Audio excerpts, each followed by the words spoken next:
As we discussed in our previous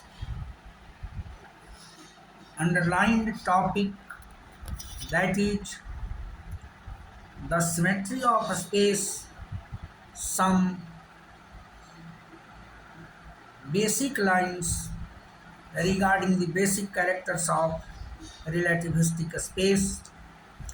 In a continuation with our statement, we have to propose here later authors, notably George Green from 1793 to 1841, Augustine Louis Poussey 1789 to 1857, James McCulloch 1809 to 1847, and William Thomson, who was later called Lord Kelvin from 1824 to 1907, contributed substantially towards elucidating the various aspects of the role that ether could be made to play the field of optics. But it was Michael Faraday, 1791 to 1867, who for the first time suggested that if the existence of luminiferous ether were to be admitted, then it might as well be the vehicle of the magnetic force. In 1851, Michael Faraday wrote, "It is not at all unlikely that if there be an ether, it should have ether and other usage that simply the convenience of radiations."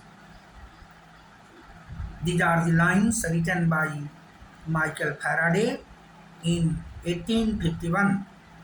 In 1853, Bernhard Riemann from 1826 to 1866, attempting to realize an aspiration of his teacher Carl Friedrich Gauss from 1777 to 1885, proposed another set of properties for the ether, notably the power of resisting compression, which could enable it to transmit gravitational and electric effects as well as optical and magnetic ones.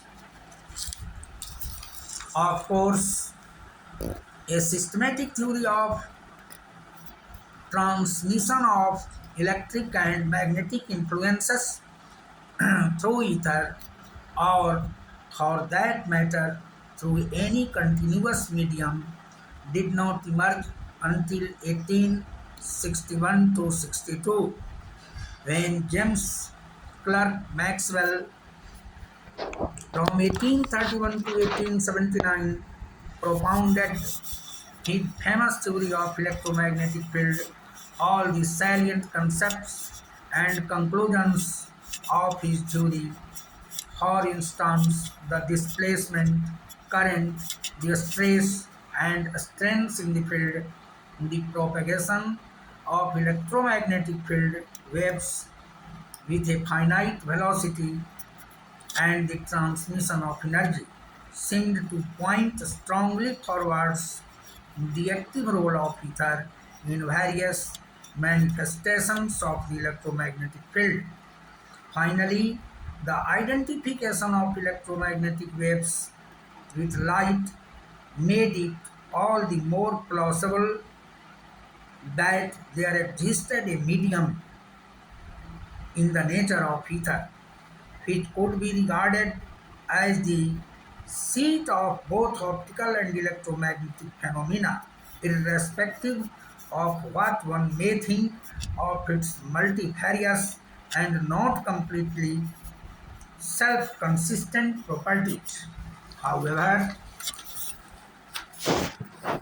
much thought was explained by Maxwell, his contemporaries, and their successors William Thomson, Gustav Kirchhoff (1824 to 1887), George Francis Fitzgerald from 1851 to 1901, Joseph Larmor from 1852 to 1942 etc.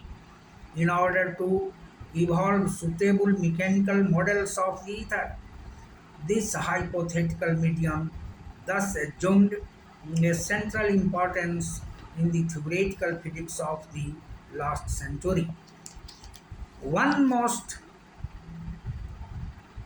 was an eminent achievement, and one must, however, admit that all such attempts as were directed at evolving a mechanical interpretation of the electromagnetic phenomena actually gave little satisfaction, so much so that finally it appears most responsible to regard the Maxwell field vectors themselves as the real basic data and not seek for them an interpretation in terms of mechanical images.